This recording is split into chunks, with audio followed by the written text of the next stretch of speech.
Assalamu alaikum, dear students. Welcome to the course of International Relations for undergraduate classes conducted by Comstate Institute of Information Technology, Virtual Campus Islamabad. Dear students, hoping you are doing well and you are also understanding. In the previous lecture, we discussed about power and its concept. Before we move to the next lecture, let's have a review of the previous lecture. So in our previous lecture, we defined and explained the concept of power, and we discussed power as the capacity to impose one's will on others by reliance on effective sanctions in case of non-compliance. Power वो ability है जिससे आप दूसरों को अपनी मर्जी के मुताबिक काम करवा सकें, जो आपकी मर्जी हो, जो आपकी ख्वाहिशात हो, उनके मुताबिक किसी औरों से जो काम लें, तो ये आप सिर्फ और सिर्फ पावर की वजह से ही कर सकते हैं। तो पावर वो एबिलिटी है जिससे आप ये सब कुछ मुमकिन बना सकते हैं। उसके बाद हमने नेशनल पावर डिफाइन किया और इसको एक्सप्लेन किया। National power is the ability of a state to control the behavior of other nations in accordance with one's own will. किसी दूसरी कौम को, किसी दूसरी रियासत को अपनी मर्जी के मुताबिक, अपनी ख्वाहिशात के मुताबिक, अपने मफाद के मुताबिक उनको कंट्रोल करना, उनको मुतासिर करना, this is what we mean by national power. And we also discussed that this national power is a mean as well as an end in itself. ये एक ज़रिया भी है और ये का आखिरी हसूल भी है, स्टेट का एंड टारगेट भी है, जिसकी वजह से वो अपने जितने भी मकासद हैं, जितने भी टारगेट्स हैं, उनको अचीव करने के लिए पावर का इस्तेमाल करता है। और फिर पावर अल्टीमेटली उसका टारगेट भी है ताकि उसकी वजह से वो अपने आप को ज़्यादा सिक्योर बना सके। इसी के साथ हमने ये भी कहा कि the state uses power to get more power. जितनी आपके पास पावर होगी उसके बाद मज़ीद पावर आती रहेगी। दैट्स अ विशियस साइकिल, और ये इसी साइकिल के ज़रिए ही स्टेट अपनी पावर को मज़ीद बढ़ाता है। फिर हमने कुछ फीचर्स पावर के डिफ़ाइन किए, एक्सप्लेन किए, और हमने ये देखा कि national power is relative as well as dynamic. Relative से मतलब क्या है? रिलेटिव से मतलब ये है कि नेशनल पावर एक स्टेट की आप वैसे मेजर नहीं कर सकते, आप इसको अकेले में मेजर नहीं कर सकते। अगर आपने नेशनल पावर का अच्छी तरीके से अंदाज़ा लगाना है तो आपने एक स्टेट की पावर को दूसरी स्टेट के साथ कंपेयर करना होगा। This is what we mean by relative, which means कि अगर सिर्फ एक स्टेट की पावर आप जानना चाहें तो वो डिफ़िकल्ट है। इसको समझने के लिए आपने दूसरी स्टेट के साथ इसको कंपेयर करना होगा, तो या तो उसकी पावर उससे ज़्यादा होगी या उससे कम होगी। मिसाल हमने ली थी इंडिया की कि India may be powerful than Nepal, but India may not be powerful as compare to US. तो यहाँ पे आपका एक कंपैरिजन आ रहा है जिससे हमारा मतलब रिलेटिव का होता है।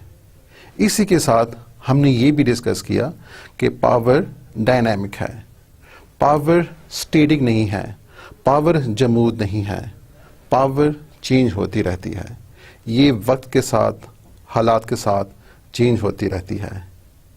पिछले ज़माने की जो कदीम रियासतें थीं उसमें पावरफुल स्टेट्स मौजूद थीं, जिस तरह रोमन एम्पायर है, लेकिन वक्त के साथ साथ उनकी पावर्स चेंज हुई and now they are not powerful states. So नए ज़रूरियात ने नए तकाज़ों का मुतालबा किया, और वक्त के साथ साथ इल्म और मालूमात की तब्दीली की वजह से भी स्टेट्स ने अपने पावर को बढ़ाई। इसी तरह नेशनल पावर मुख्तलिफ अवामिल की वजह से भी चेंज होती रहती हैं, तो लिहाजा पावर डायनामिक है, पावर कंटिन्यूस है, पावर चेंज होती रहती हैं। कल की एक रियासत जो मजबूत थी आज वो कमज़ोर रियासत हो सकती है और हालात उसको कमज़ोर बना सकते हैं। इसके बाद हमने कुछ characteristics of national power define किए और एक्सप्लेन किए, जिसमें कुछ जो पावर्स हैं वो ये हैं। National power also consist of many elements, जिसमें पॉपुलेशन है, टेक्नोलॉजी है, ज्योग्राफी है, नेशनल कैरेक्टर है, और इस तरह बहुत से फैक्टर्स हैं और एलिमेंट्स हैं जिनको आप अपनी स्क्रीन पे देख सकते हैं। इनमें हमने पहले दो, पॉपुलेशन और टेक्नोलॉजी को एक्सप्लेन कर लिया था। हमने ये देखा कि पॉपुलेशन कैसे नेशनल पावर को इफेक्ट कर सकती है। पॉपुलेशन में भी दो किस्म के कंसेप्ट हैं। पॉपुलेशन ज़्यादा हो तो भी नुकसानदेह है, और अगर पॉपुलेशन कम हो तो भी मुल्क के लिए एक वीकनेस का ज़रिया है। ये डिपेंड करेगा उस क्वालिटी ऑफ पॉपुलेशन पे और रिसोर्सेज पे। अगर पॉपुलेशन स्मॉलर हो लेकिन एजुकेटेड हो और मुल्क इतना बड़ा ना हो, तो वो स्टेट अपने लोगों की हर नीड्स का बखूबी उसकी तकमील कर सकती है और लोगों को उनके फैसिलिटीज़ प्रोवाइड कर सकती हैं। इसी तरह अगर पॉपुलेशन बड़ी हो लेकिन क्वालिटी उनकी पुअर हो, तो जिनकी वजह से भी स्टेट वीकनेस का शिकार होगा। लेकिन अगर पॉपुलेशन ज़्यादा हो, बड़ी हो, और इसके मुकाबले में वहाँ पे एजुकेशन की क्वालिटी भी ज़्यादा हो, लोगों में डिसिप्लिन हो, उनमें एक मोरल कैरेक्टर मौजूद हो, तो उसकी वजह से वो जो बड़ी पॉपुलेशन है वो एक ट्रेन मैन पावर में तब्दील हो सकती है और वो उस मुल्क के लिए पॉजिटिव इम्पैक्ट रख सकती है। इसी तरह फिर हमने टेक्नोलॉजी का जिक्र किया कि टेक्नोलॉजी के हसूल की वजह से भी एक स्टेट पावरफुल हो सकती है, and it will acquire greater national power. Technology में हमने इंडस्ट्रियल टेक्नोलॉजी, मिलिट्री टेक्नोलॉजी और कम्युनिकेशन टेक्नोलॉजी को एक्सप्लेन कर लिया था कि किस तरह इंडस्ट्रियल टेक्नोलॉजी, जिसमें एक कंट्री ज़्यादा इंडस्ट्रीज़ बनाती है और इंडस्ट्रीज मशीनरी में डेवलपमेंट करती है, जिसकी वजह से बेटर क्वालिटी प्रोडक्ट्स आते हैं, जिसकी वजह से प्रोडक्शन ज़्यादा हो जाती है, जिसकी वजह से उस कंट्री की एक्सपोर्ट ज़्यादा हो सकती हैं, तो उसकी वजह से भी वो कंट्री पावरफुल हो सकती है। इसी तरह अगर मिलिट्री टेक्नोलॉजी में भी वो डेवलपमेंट करे, प्रोग्रेस करे और बेहतर तरीके से better weapons and better arms वो कंट्री बनाती रहे, तो उसकी वजह से भी वो कंट्री नेशनल पावर अटेन कर सकती है। और इसी तरह कम्युनिकेशन टेक्नोलॉजी, जिसमें इंफ्रास्ट्रक्चर है, जिसमें कम्युनिकेशंस हैं, जिसमें रोड्स नेटवर्क्स हैं, रेलवे ट्रैक्स हैं, एयर ट्रैवल का एक ज़बरदस्त इंतज़ाम अगर वो कंट्री अपने लिए इस्टेब्लिश करती है, इसी तरह सेफ नेवल पैसेज वो इंश्योर करती है, तो उसकी वजह से भी वो कंट्री पावरफुल हो सकती है। तो ये था प्रीवियस लेक्चर का खुलासा। आइए देखते हैं कि आज के लेक्चर में हम क्या पढ़ते हैं। The third element of national power which gives its strength is called geography. Geography में क्या चीज़ें आती हैं? ज्योग्राफी में उस कंट्री का साइज़, उसका जो एरिया है, इसी के साथ उसकी लोकेशन कि वो दुनिया के कौन से खित्ते पे मौजूद है, और इसी के साथ टोपोग्राफी जो उस कंट्री के साथ उसके क्लाइमेटिक एंड वेदर कंडीशंस हैं। तो ये तीनों ज्योग्राफी में एक अहम रोल रखते हैं और उसकी वजह से वो state national power easily attain कर सकती है। अब साइज़ और एरिया में क्या चीज़ें आती हैं? अगर किसी कंट्री का एरिया ज़्यादा हो तो this will account to greater power, and therefore this can be used in many better aspects. वो कैसे? अगर किसी कंट्री का एरिया ज़्यादा हो, अगर उसका साइज ज़्यादा हो, if it is comprised of a larger area, so this will be a source of national power, because a larger area means more resources, and if it has more resources, it can easily defend itself by using its own resources, क्योंकि ज़्यादा area की वजह से उसकी resources ज़्यादा हो सकते हैं। ज़रूरी नहीं है कि वहाँ पे अच्छी क्वालिटी की रिसोर्सेज हों, but still a larger area can be a source of strength for a national population. How? Because a larger area can also bear large population and their needs. आपकी population अगर ज़्यादा भी हो जाए तो country का area ज़्यादा होने की वजह से वो ज़्यादा population उस area को occupy कर सकती है और उनको अपनी needs वहाँ से मिल सकती हैं. इसी के साथ ज़्यादा area की वजह से you may have or the state may have greater productions. And greater productions means more export because there is more area. More area, therefore, if it is effectively utilized, अगर उस एरिया को ज़्यादा बेहतर तरीके से एक स्टेट अपनी दायरे इख्तियार में ले आए और उसको बेहतर तरीके से इस्तेमाल कर सके, जिसकी वजह से ज़्यादा प्रोडक्शन होगा, ज़्यादा आमदनी आएगी, and therefore it will give it more economic stability. We can give the examples of states which have larger population, जिसमें चाइना की एग्जाम्पल आप ले सकते हैं जिसका एरिया बहुत ज़्यादा है. इसी के साथ यूएसए जिसका अगेन एरिया काफ़ी ज़्यादा है. इसी तरह रशिया है. So all these three states are having a very large area and they are powerful because these countries are positively using their area for the benefits of its people, and therefore these states are emerging as a very powerful nations in the present century. इसी तरह England, France, Germany, Portugal, Netherland, ये Europe की small states हैं. इनका area इतना ज़्यादा नहीं है, लेकिन 18th century में and 19th century में they were able to conquer large area of Asia and Africa. इन्होंने काफ़ी ज़्यादा कॉलोनीज बना दिए थे. ये जो कॉलोनीज थे जिनकी वजह से इनका जो इन्फ्लुएंस है, इनका जो दायरा कार है, वो वसी इलाके पे फैल गया क्योंकि इन्होंने ज़्यादा इलाकों पे कब्ज़ा कर लिया था, जिसकी वजह से इनका एरिया ऑफ इन्फ्लुएंस बढ़ गया. And therefore these countries, although they were very small European powers, but because they have conquered larger areas in Asia and Africa, they emerged as a very powerful nations, as very powerful states, and therefore they were completely dominating the scene in 18th and 19th century. तो ये जो countries हैं, इनको power अपनी colonies की वजह से मिली क्योंकि they were covering a larger area. Similarly, if a state is larger, so it is difficult to conquer. आप खुद ही इसका मिसाल बना सकते हैं कि अगर एक स्टेट स्मॉलर हो तो उसके एनिमी कंट्री को उसको फतह करने में इतनी प्रॉब्लम पेश नहीं आएगी क्योंकि उसका एरिया कम है. तो वो कुछ सातों में या कुछ दिनों में या कुछ हफ्तों में उस पूरे कंट्री पे कब्जा कर सकती है क्योंकि उसका एरिया कम है.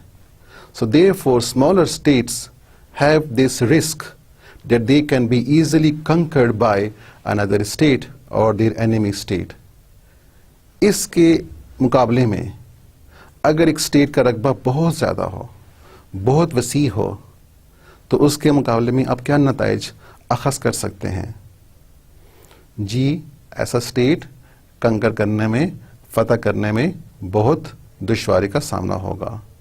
उसकी वजह यह है कि एक तो एनिमी आर्मी को टाइम लगेगा उस कंट्री को अबूर करते हुए क्योंकि कंट्री का एरिया बहुत ज़्यादा है और मीन्स ऑफ कम्युनिकेशन इतने फास्ट भी नहीं हैं कि आप उस कंट्री को ईज़िली ट्रैवल कर सको या उसको फतह कर सको. और साथ में जगह जगह पे आपको डिफरेंट रेजिस्टेंस, मुख्तलिफ मुज़ाहमत का सामना करना पड़ेगा. तो लिहाजा एक बड़े कंट्री को, एक बड़े लैंड को फतह करना, उसको उस पर कामयाबी हासिल करना डिफ़िकल्ट है. This is what happened in Russia. आपको पता है कि रशिया रकबे के लिहाज से दुनिया का सबसे बड़ा मुल्क है और इसी बड़े रकबे की वजह से रशिया ने काफ़ी एडवांटेज लिया ड्यूरिंग द वर्ल्ड वॉर्स, जिसमें एग्ज़ाम्पल आपको नज़र आ रही है कि जो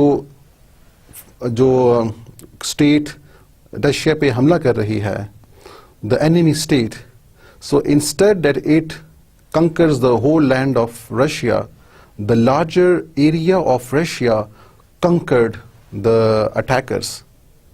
इसके बड़े एरिया ने, रशिया के बड़े इलाके ने, जो बाहर से कौम आई थी जिसने हमला किया था, उसी को निगल लिया, क्योंकि उसका एरिया इतना ज़्यादा था कि उसको अबूर करते करते वो जो फौजें बाहर से आई थी वो तक गई.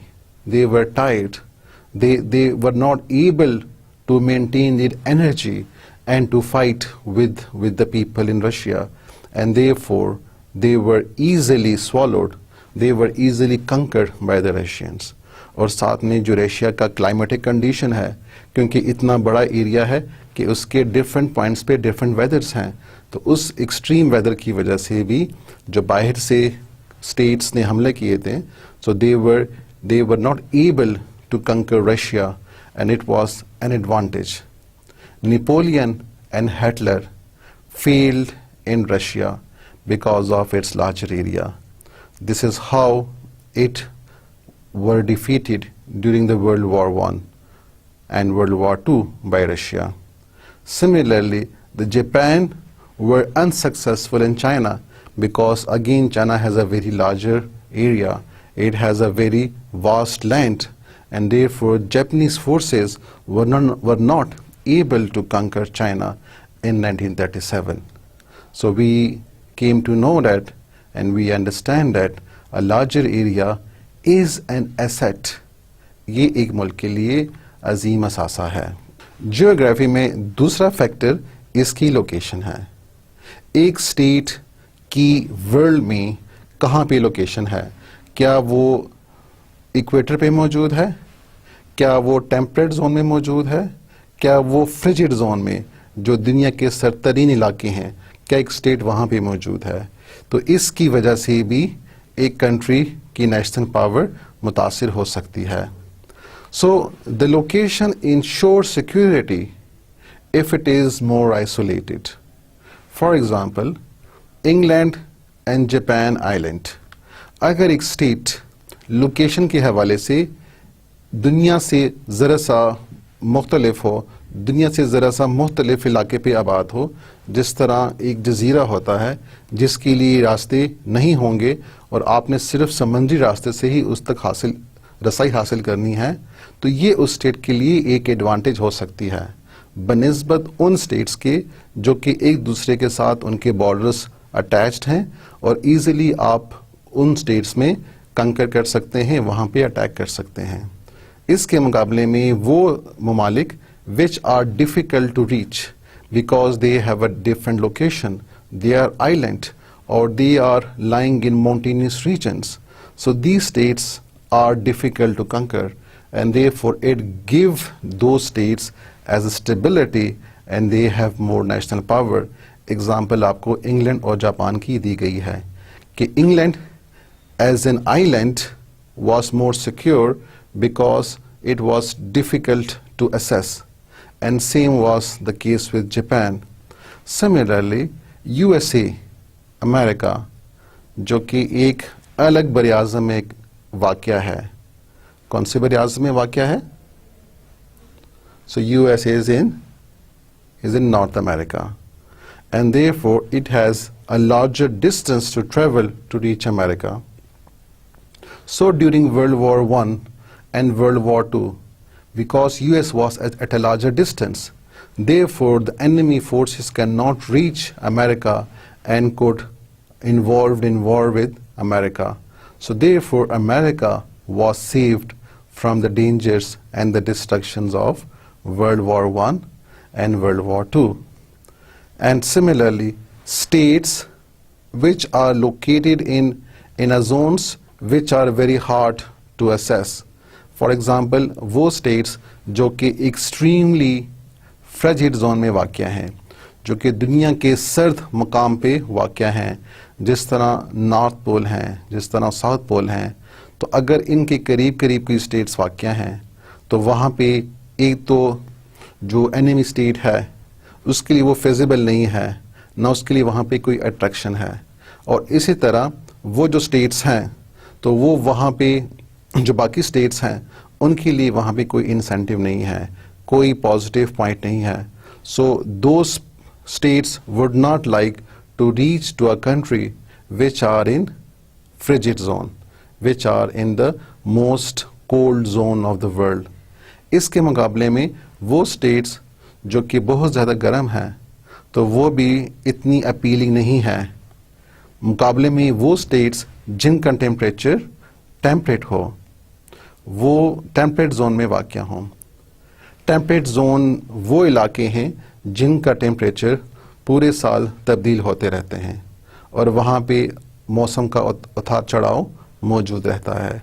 वहाँ पे टेम्परेचर गर्म, सर्द, बहार, ख़िज़ां सारे मौसम अवेलेबल हैं और यही वो रीजन्स हैं दुनिया के, यही वो एरियाज़ हैं जहाँ पे बड़ी बड़ी तहजीबों ने जन्म लिया. So all the greatest civilization of the world occurred in the temperate zone, वो जोन जो कि औरों के लिए ज़्यादा अट्रैक्टिव है क्योंकि वहाँ पे मौसम की शिद्दत मौजूद नहीं है और इसलिए इंसान वहाँ पे खुश रह सकता है और उनको अपने तमाम नीड्स वहाँ पे बखूबी और ईज़िली अवेलेबल होते हैं. Similarly regions with natural resources like oil, gas, gold, minerals, gemstones contributes to national power but are also areas of rivalry and conflict. वो ममालिक जिनमें कुदरती ज़खायर के वाफ़ी ज़खायर मौजूद हों और वो रिच हों इन रिसोर्सेज में, तो वो उस कंट्री के लिए नेशनल पावर का बायस बनते हैं. इसी के साथ यही रिसोर्सेज जंग का बायस भी बनते हैं क्योंकि जो बाकी रियासतें हैं, जो बाकी स्टेट्स हैं, जो बाकी किंग्स हैं या मोनार्क हैं, तो उनको भी वो रिसोर्सेज चाहिए, इसीलिए वो उनको हासिल करने के लिए उन स्टेट पे हमला कर सकते हैं. तो जिसकी वजह से ये जो इलाके हैं, so they can be a source of great rivalry and great wars which happened during the world war 1 and World War 2. And even before these, we see that there are frequent wars in these kind of temperate zones. We can see the examples of Middle East, Central Asia, India, Africa, in which we have most of the rivalry and colonies being established here. क्योंकि middle east में तेल के ज़खायर हैं, इस तरह central Asia में भी gas के वाफिर ज़खायर मौजूद हैं. इस तरह इंडिया और अफ्रीका है जहाँ पे बहुत से कुदरती ज़खायर से मालामाल रियासतें हैं. And therefore this reason so most of the attacks and most of the rivalry and wars during the passage of time. इसी के साथ जो थर्ड एलिमेंट है ज्योग्राफी में, वो है topography. Topography is related to what is the actual location and the landscape of a particular country. एक जो रियासत है उसका लैंडस्केप कैसा है, क्या वहाँ पे easily आप पहुँच सकते हैं, क्या वो एरिया easily accessible है. अगर एरिया easily accessible नहीं है, so this means that the people living in that area will have an advantage. क्योंकि जो बाहर से लोग आएंगे अटैक करने तो उनको उस एरिया में रिसाई मुमकिन नहीं होगी या उनके लिए मुश्किल होगी, और जो लोग पहले से वहाँ पे मौजूद हैं वो ईज़िली उन पे हमला कर सकते हैं. इसकी एग्जांपल्स आप वो इलाके ले लें जो कि या तो ऊंचाई पे आबाद हैं, जो कि माउंटेनियस रीजन्स हैं, या बीच में रिवर्स आते हैं जिनको अबूर करने के बाद ही आप वहाँ तक पहुँच सकते हैं, या बीच में कोई समंदर आबाद है, कोई जजीरा है. तो ऐसे स्टेट्स को कंकर करना, इस पे हमला करना और काबू करना ज़रा सा डिफ़िकल्ट है. जिस तरह हिमालय रेंज, जो हिमालय की रेंजेस हैं, उन्होंने अटैक ब्लॉक किया है चाइना का और इंडिया का. So the Himalayas blocked attack between China and India. Similarly, we can take the example of Afghanistan कि ये ऐसे रीजन्स में आबाद हैं जिन तक रसाई ज़रा सी मुश्किल है. अफ़गानिस्तान को अपनी इसी टोपोग्राफी की वजह से हमेशा हिस्ट्री में एक एडवांटेज हासिल हुआ है, जिसकी वजह से अफगानिस्तान के इलाके को कंकर करना और फतह करना मुश्किल रहा है, क्योंकि जो लोग वहाँ पे आबाद हैं तो वो ऑलरेडी एक स्ट्रेटेजिक पोजीशन पे हैं। तो जो भी कोई हमला करने आता है तो उसको वहाँ तक रसाई में मुश्किलात का सामना आता है।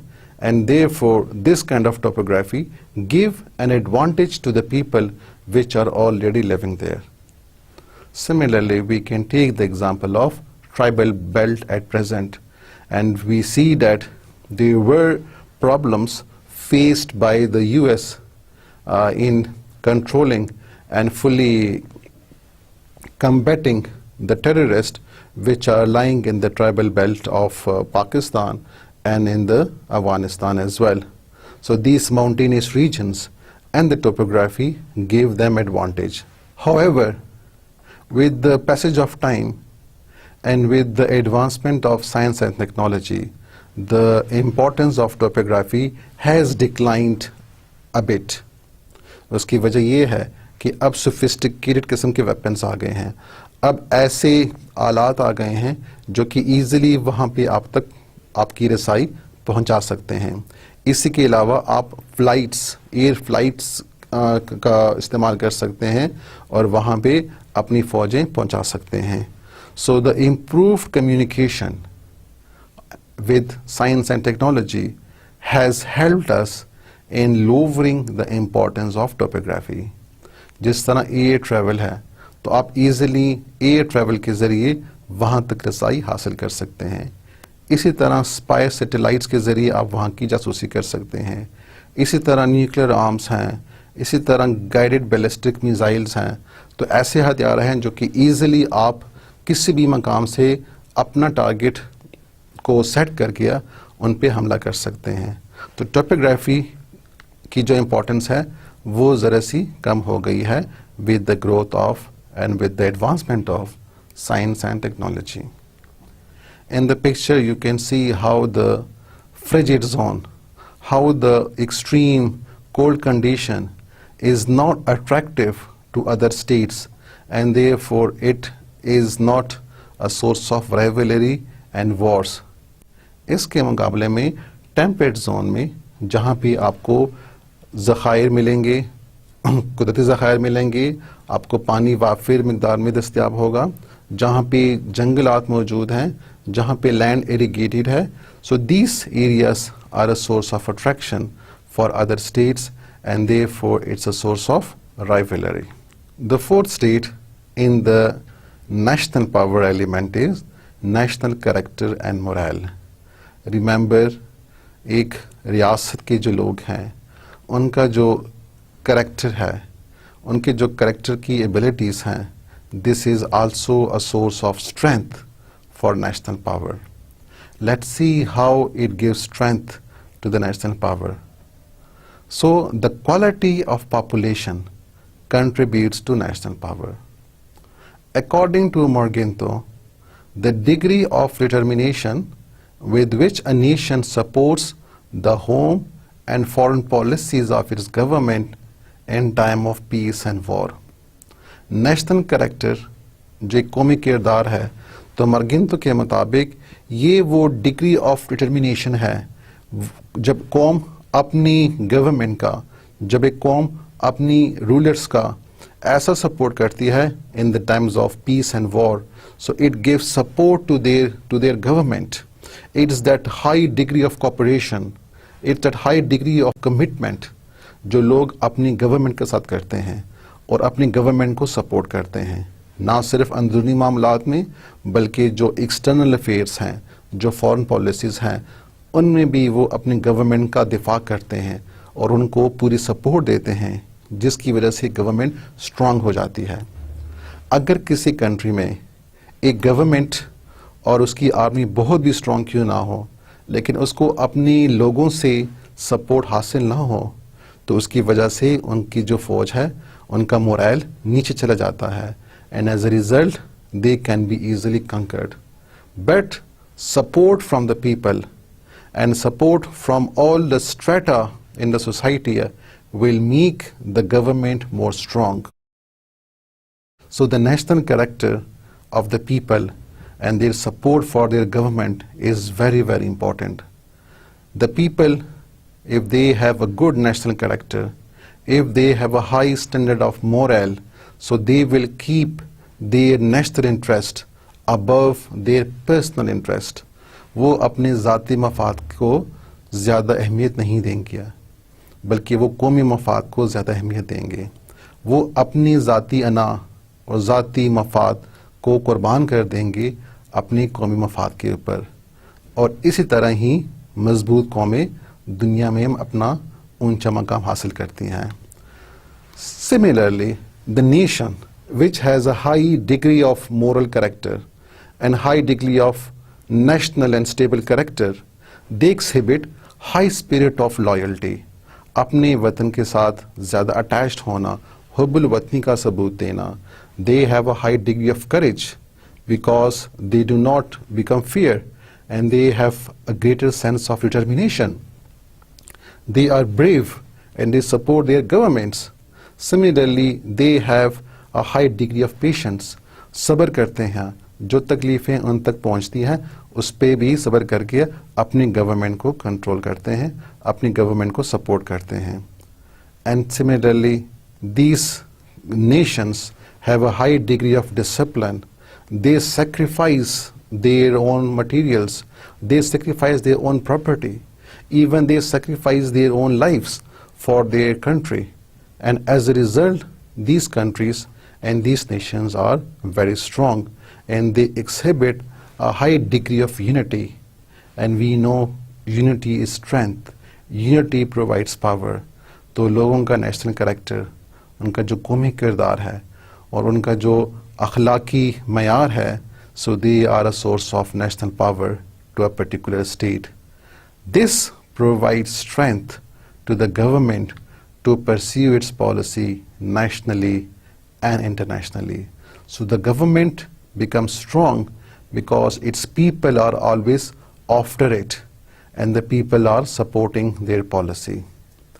The European countries, remember that they have established colonies throughout the world.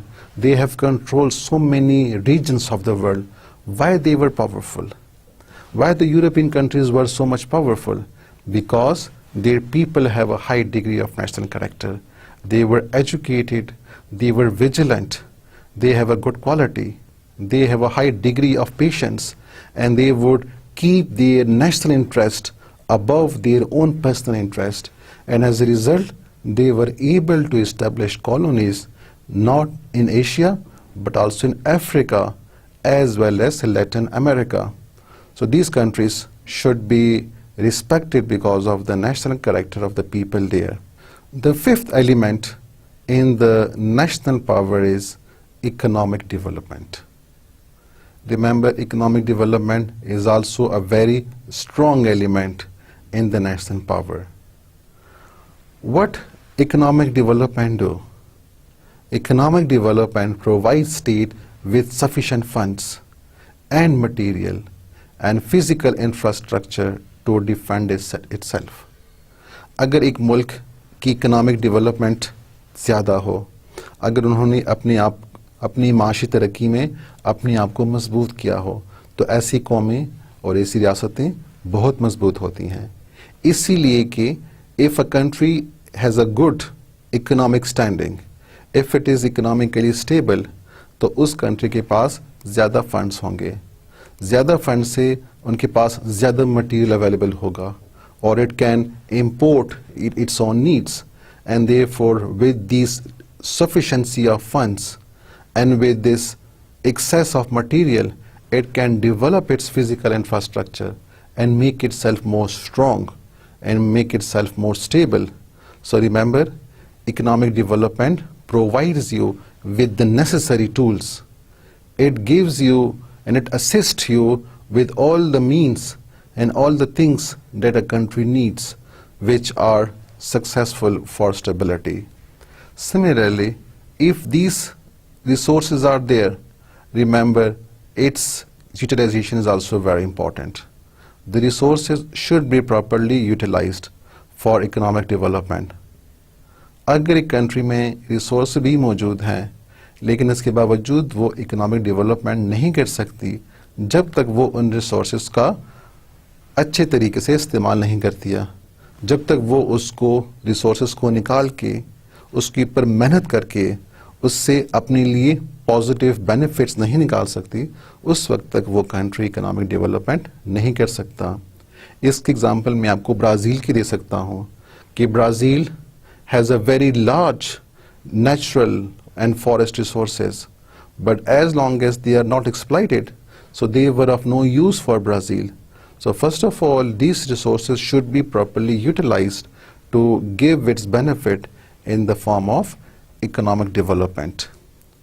Similarly, for economic development, a state requires chain of industries, expert scientists, skilled and trained manpower, better organization and working environment, efficient managerial skills, and the same many others. तो economic development के लिए सिर्फ resources का हसूल काफ़ी नहीं है, बल्कि इसी के साथ साथ you require industries, because you have to utilise those resources. तो आपको इंडस्ट्री चाहिए होंगे। जिस तरह यूरोप में इंडस्ट्रियल रिवोल्यूशन ने यूरोप की पावर को काफ़ी बढ़ाया, तो इसी तरह we need industries so that the resources should be exploited and they should be polished and they should be transformed into finish products.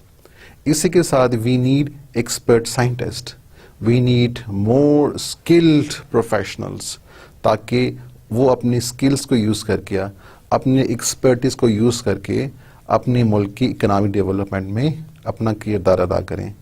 इसी के साथ इंडस्ट्रीज़ में हमें ट्रेन मैन पावर भी चाहिए होंगे, because we have to operate industries and industries are operated by trained man power.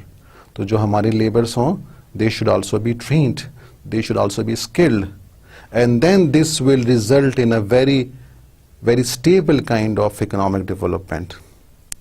इसी के साथ जो ऑर्गेनाइजेशंस मौजूद हैं, जो इंडस्ट्रीज़ मौजूद हैं, उनको बेहतर तरीके से चलाना भी है। तो लिहाजा the better organisation skill is also very important. इसी के साथ वो जो ऑर्गेनाइजेशंस हैं, उनका जो इन्वायरमेंट है, उनका जो वर्किंग इन्वायरमेंट है, जो उनका माहौल है, उनको भी बेहतर करना है, ताकि लोग और जो लेबर्स हैं, जो एम्प्लॉइज़ हैं, वो दिल लगा के काम करें, वो अपनी जान लगा के काम करें। And therefore as a result this commitment and this professionalism will help in achieving more products and greater products. As a result, the whole industries would progress, and which would also mean that the country would be developing economically. Similarly, the country should also try that the raw materials are transformed into finished products. अगर एक country के पास raw material काफ़ी है और वो सिर्फ उसको export करे, तो ये उस कंट्री के लिए बेहतर नहीं है। बेहतर यही है कि जो उसके रॉ प्रोडक्ट्स हैं, जो उसके ख़ाम ज़खायर हैं, उनको इस्तेमाल किया जाए अपने मुल्क के अंदर ही, उनके लिए इंडस्ट्रीज़ बनाई जाएं और वहाँ पे उन ज़खायर को फिनिश प्रोडक्ट्स में, उनको इम्प्रूव प्रोडक्ट्स में जो चीज़ें उनसे बन सकती हैं वो बना के एक्सपोर्ट करें, तो जिससे ज़्यादा ज़र मुबादला हासिल होगा। और अगर जिस तरह इंडिया में कॉलोनियल पीरियड में हुआ कि यहाँ से जितने भी रॉ मटेरियल्स हैं, they were imported to the European countries and from there it were again send back in the form of finish products, and therefore we have to buy our own products at a very high rate. It was not a source of economic development for our country.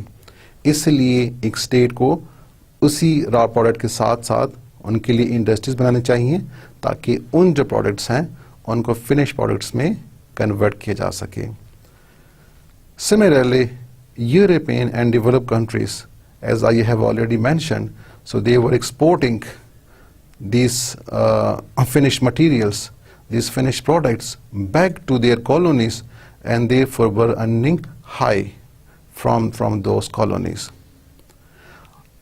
Increased productivity and export of surplus production will also increase economic development. एक तो country की अपनी जो needs हैं उसको पूरा करना है, इसी के साथ साथ स्टेट ने ये भी कोशिश करनी है कि वो सरप्लस प्रोडक्शन करे, वो अपनी ज़रूरत से ज़्यादा प्रोडक्शन करे, ताकि जो उस मुल्क की नीड्स हैं उनको मुकम्मल करके बाकी जो एक्सेस प्रोडक्ट्स हैं, जो ज़रूरत से ज़्यादा के प्रोडक्ट्स हैं, उनको बाहर ममालिक बेच के उनसे कीमती ज़र मुबादला को हासिल किया जा सके. So these steps would help us in better economic development of states, which will also contribute to the national power. Then our next element which can increase national power is leadership. Remember, leadership is again very important because it's a leader who is responsible for all the efficiency of the states. The question is, what is a leader? एक leader क्या होता है? कौन होता है? How will you identify a leader? And what are the attributes of a leader? J. A leader, more simply, you would say, is a person who leads, and the followers are after the leader. एक ऐसा बंदा, एक ऐसी शख्सियत जो कि आगे चलता है और उसके पीछे बाकी लोग चलते हैं, तो जो आगे चल रहा है, he is a leader. And remember, he is not a person who compels other to lead. वो औरों को अपने पीछे मजबूर नहीं करता, वो खुद करता है और लोग खुद अपनी मर्जी से उसको फॉलो करते हैं. So this is what is the quality of a good leader. Remember, without a leader, the people is like a mob. अगर लीडर नहीं है तो जितने भी लोग हैं, group of people है, they are not organized. So they are like a crowd. वो एक हजूम की तरह हैं. उनके पास एनर्जी तो बहुत है, लेकिन एनर्जी को अब पॉजिटिवली यूज़ नहीं कर सकते. उनको पॉजिटिवली यूज़ करना है तो लीडर की ज़रूरत होगी है, क्योंकि लीडर ही रास्ता बताएगा, लीडर ही वो तमाम एनर्जी लोगों की कंबाइन करेगा और उससे पॉजिटिव बेनिफिट लेगा. So a leader is very important because he makes important decisions which can result in victory or defeat, because a leader has to take the lead, he has to set directions, he has to lead all his followers, therefore his decisions are very important. If the leader is good, remember, he will take good decision, and when he takes good decisions, it can result in victory, it can result in success.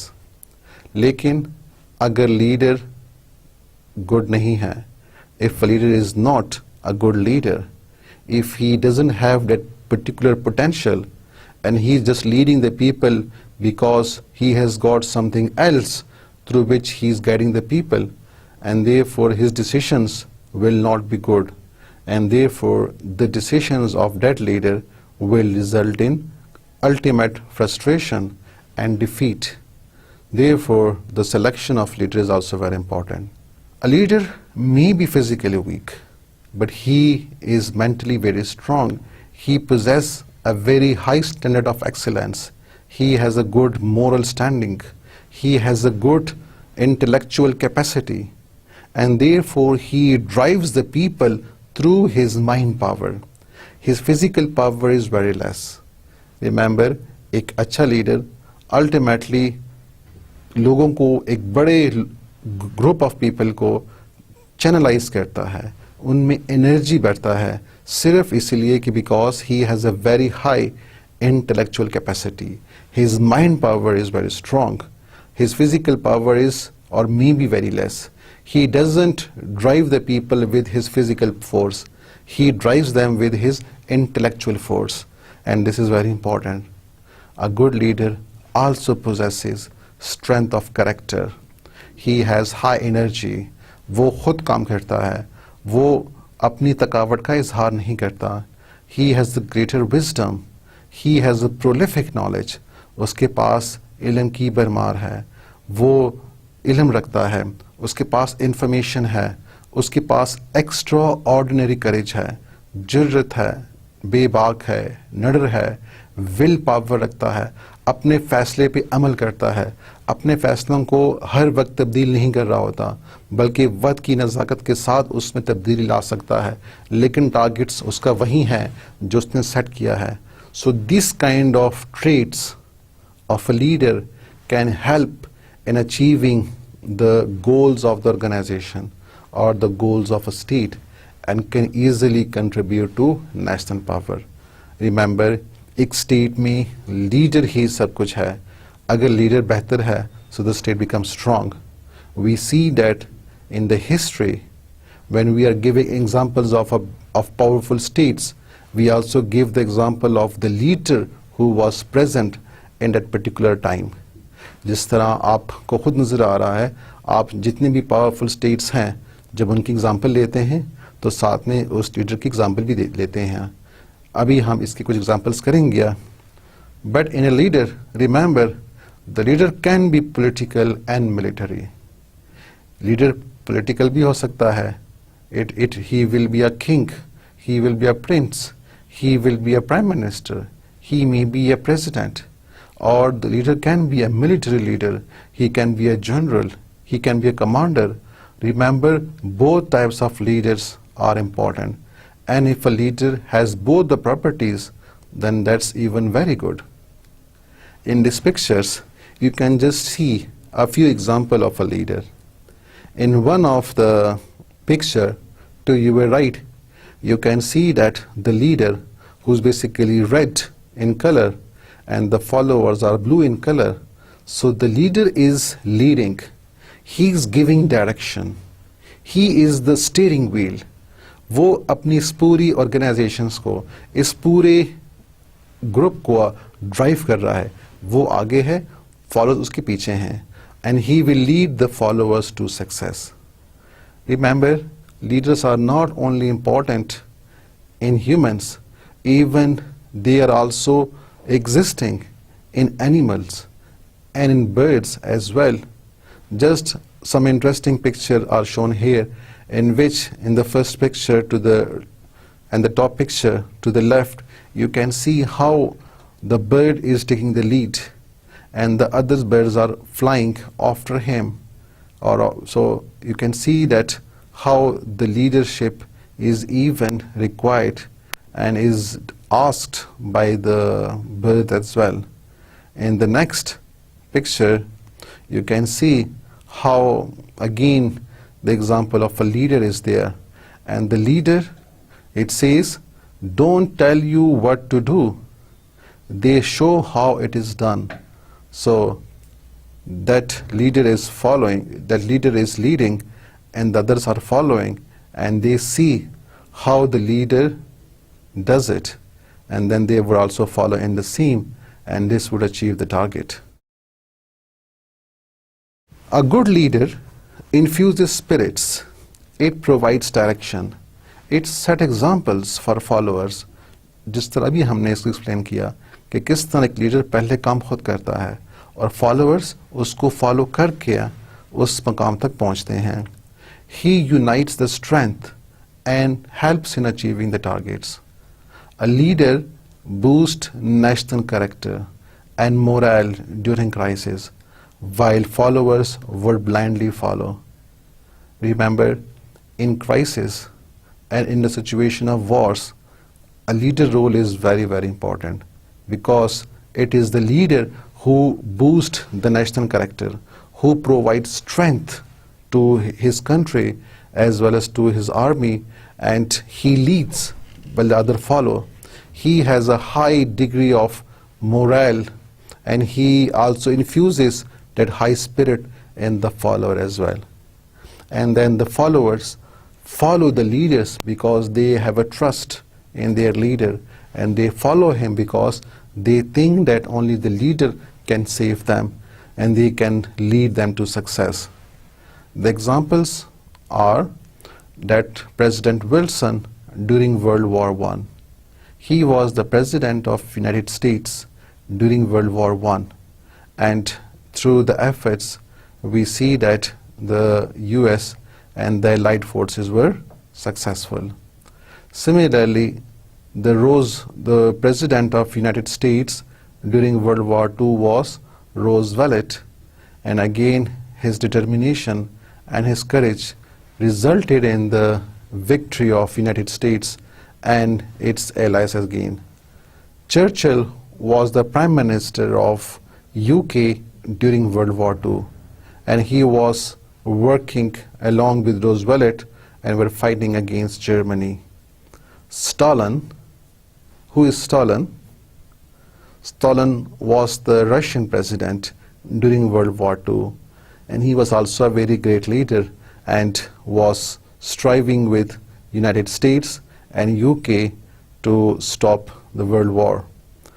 Hitler was the leader of the Nazi Party during World War II, and he was the military commander, and he was the supreme commander, and he was the leader of Germans during World War II. Although he may not be good for other countries, but for his country and for his army and for his people, he was a great leader, and they would blindly follow and they would blindly obey whatever Hitler would say. Mussolini, who's Mussolini? Mussolini was the Italian leader.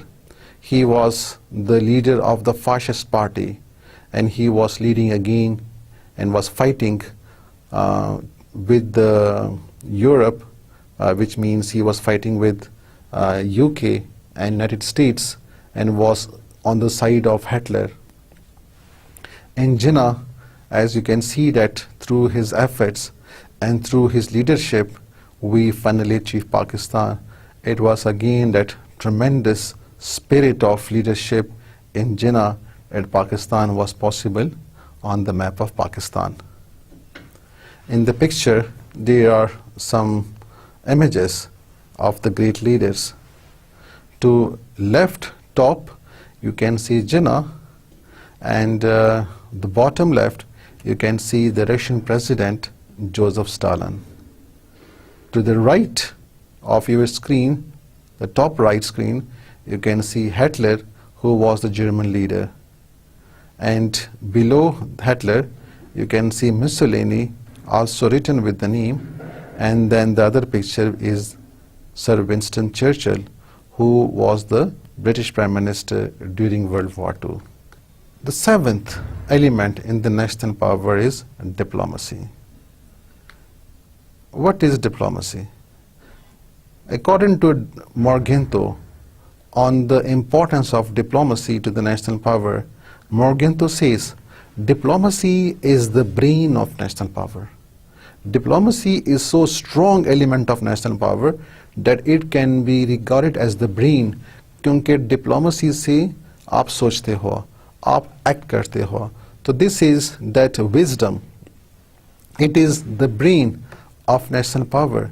So it is a great strength of national power. By diplomacy, we need to know how skillfully and convincing the national interests are pursued by government officials. Remember, a good diplomacy is that diplomacy which achieves national power and which achieves national interest in the best possible manner. तो diplomacy वो हथियार हैं, वो convincing form of arguments है, और वो negotiations है, वो बातचीत का तरीका है जिससे एक स्टेट अपने कौमी मफाद को हासिल करता है विदाउट रिजोर्टिंग टू वॉर. तो बगैर किसी जंग के वो अपने डिप्लोमेसी से, अपने स्किलफुल तरीके से अपनी मकासद को हासिल कर लेता है. So remember, if the state has a good diplomacy, it will achieve a very great national power because it can win friends, it can win international support for its policies, and therefore other states would be following him or would become its friend.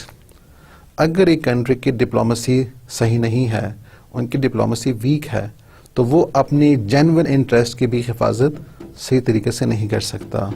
लेकिन इसके मुकाबले में अगर कोई state अपनी diplomacy को tactfully चलाए और अपनी डिप्लोमेसी को बेहतर तरीके से निभाए, so it can easily win friends, and most of the countries of the world would be supporting that country, and as a result that country can be a powerful country.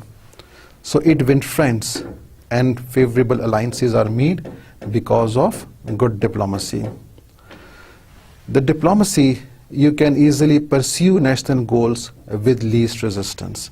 तो जो भी कौमी मफाद हैं किसी भी स्टेट के, तो अपने डिप्लोमेसी के ज़रिए वो अपने इन्हीं गोल्स को अच्छे तरीके से और बेहतर तरीके से हासिल कर सकता है बग़ैर ज़्यादा मुज़ाहमत के या बग़ैर किसी मुज़ाहमत के। So the diplomacy achieves targets with least resistance, with less opposition. Similarly, improved and fast means of communication, the diplomacy has lost its importance in today's world. इसका मतलब क्या है? डिप्लोमेसी पिछले वक्त में काफ़ी इम्पॉर्टेंट एंड पावरफुल इंस्ट्रूमेंट था। आजकल के दौर में इसमें ज़रा सी कमी आई है, इसके पावर्स में कुछ तख़फ़ीफ़ हुई है। आखिर ये पावर में कमी क्यों आई है?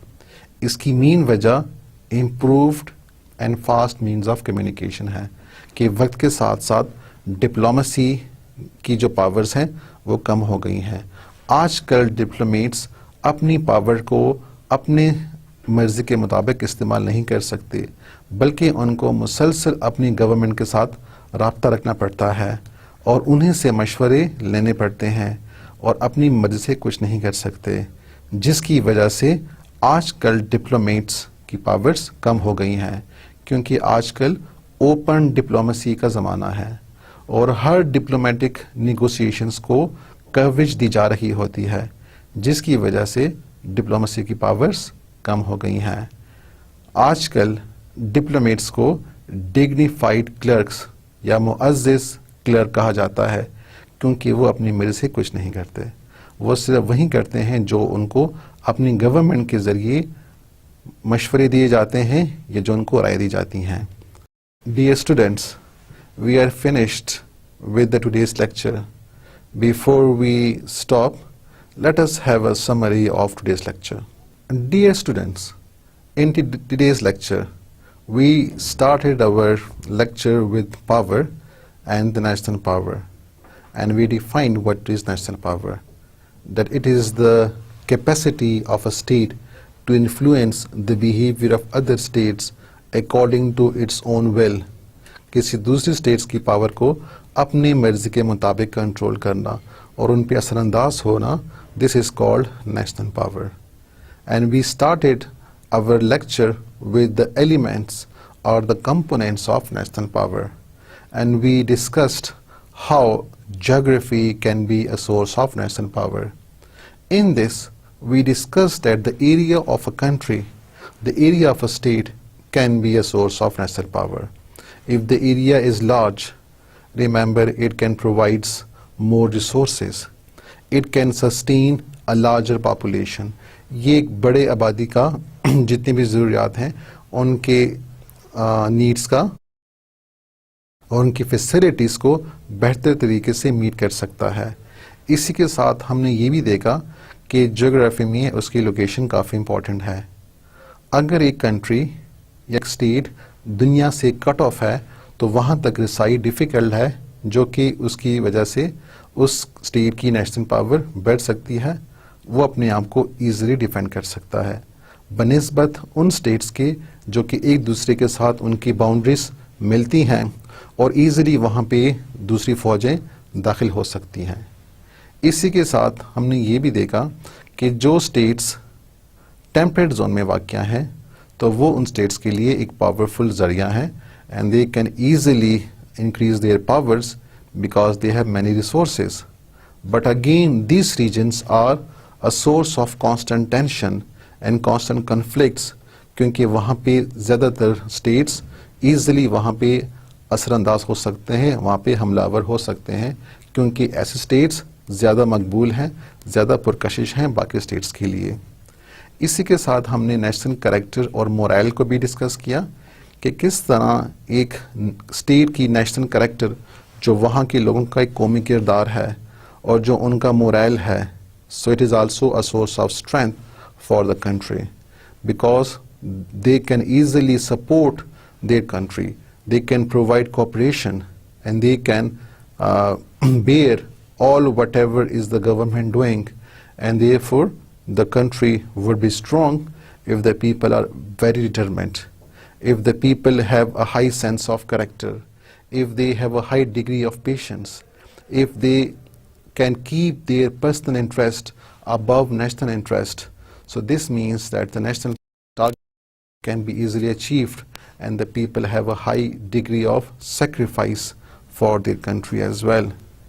Then we discussed that the economic development of a country is also responsible for the national power. जितनी एक कंट्री की इकोनॉमिक डेवलपमेंट ज़्यादा होगी उतना ही वो ज़्यादा स्ट्रांग होगा, क्योंकि economic developments provide necessary funds, it provides resources to the government to sustain itself and to make itself strong. लेकिन इकोनॉमिक डेवलपमेंट में हमारे पास इंडस्ट्रीज भी आनी चाहिए. We should have a better network of industries, we should have trained manpower, and with that we should have better organization skills. Otherwise economic development cannot be achieved. So with these kind of sources we can easily achieve economic development. Then we discussed about leadership, that leader is the brain of one of the important element of national power. It helps the country and it helps the people to achieve the target in the most efficient manner. It sets the targets, it achieves the target, and the leader leads while the followers follow. A good leader possesses good qualities of leadership. He has a strong determination, he has a strong sense of moral character, he has a sense of good sacrifice, he has possess intellectual capacity, he has greater wisdom. तो इन तमाम abilities की वजह से he can easily take good decisions, and through his decisions, remember, would lead to success and the victory of the nation. And then we discussed about diplomacy, how the diplomacy can be a source of national power. Even according to Morgenthau, diplomacy is the brain of national power. And in this diplomacy, remember, if a state can easily negotiate, if there are tactful diplomats, they can easily put their demands in such a way that are convincing and that can be easily accepted by other states. तो diplomats काफ़ी important हैं, क्योंकि उन्होंने अपनी countries के जो national interest हैं वो हासिल करने हैं through negotiations. अगर वो अच्छे तरीके से बातचीत करें, tactful तरीके से बातचीत करें, तो वो अपने states के जो कौमी मफाद हैं उनको बेहतर तरीके से हासिल कर सकते हैं. अगर diplomats अच्छे नहीं हों, so this means that they cannot defend their national interest, and sometimes it result in losing friends. A good diplomacy can win friends, it can win alliances, it can get support of different sections of people and different sections of international society. As a result, can win public opinion in the favor of its state. लेकिन diplomats का role आजकल के ज़माने में कम हो गया है. They were powerful in the old states when the communications were not so strong.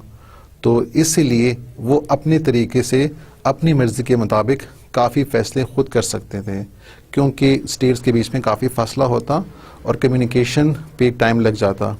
लेकिन आजकल के ज़माने में चूँकि कम्युनिकेशन काफ़ी फास्ट हो चुका है, so the states can easily interact with other states and can easily negotiate, and the officers and the government can easily communicate through their diplomats and can ask them and can help them and can guide them in different types of affairs.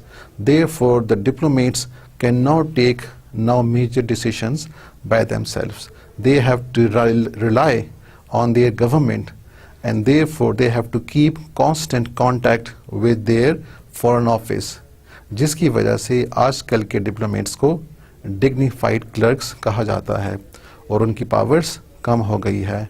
लेकिन इसके बावजूद still, if the diplomats are good and the demands are put through convincing negotiations, remember, diplomacy can also win friends, it can win alliances, it can mold public opinion, and therefore can be a source of national power. With this, we come to the end of today's lecture. I hope you understand the elements of national power. I wish you best of luck. Allah Hafiz.